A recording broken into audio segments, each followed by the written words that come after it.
الفيديو ده اتطلب مني كتير قوي، الناس عايزه تعرف محتويات علبه البروجيكتور. رقم واحد بيجي لك برمود سمارت تتحكم بيه عن بعد. رقم اتنين انا مشتري الحجرين، هو ما بيجيش بحجرين. رقم تلاته معاه الوصله بتاعته والكتالوج اللي فيه كل الاعدادات عشان تعرف تظبطه وتعمل الحركات بتاعتك. هو ده اندرويد بالكامل، يعني انت هتفتحه بس على طول وتوصله بالواي فاي هيشتغل معاك. اتفرج بقى معايا كده على المنتج شغال معاك ايه.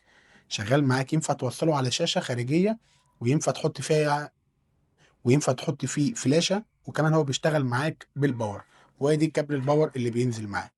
البكرة دي معاك عشان تظبط بيها الفوكس والحركات. زي ما قلت لك ده اسمه اتش واي 300. بروجيكتور قوي جدا بفضل الله، وخامات محترمه جدا.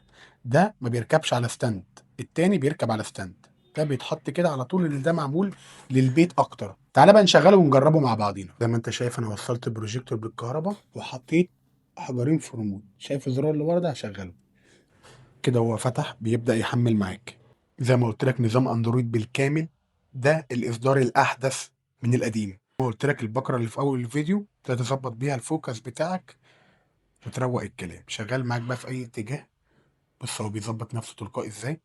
تنزل هنا هيظبط نفسه، تروح هنا هو هيظبط حاله في اي حته. شغال معاك بفضل الله. زي ما قلت لك معاك الريموت بتاعك تتحكم بيه عن بعد. البروجيكتور سلس جدا.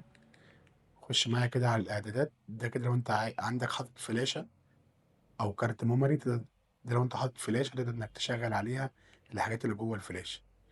وفي نفس الوقت تخرج كده للهوم. سريع جدا وسلس معاك، الله اكبر.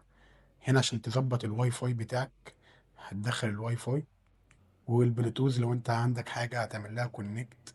تظبط اللغة بتاعتك.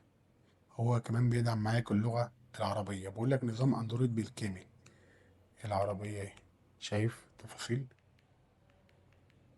كمان ينفع توصله بالموبايل بتاعك. وتعالى دلوقتي نوصله بعد ما نفتح له الواي فاي. لو انت معاك موبايل سواء اندرويد او ايفون تقدر انك توصله على البروجيكتور على طول. زي ما انت شايف معايا كده الموبايل بقى اهو. بص كده انا محتاج اظبط الفوكس بالعدسه. زي ما انت شايف كده معايا، ده الشكل النهائي اهو، وده صوته.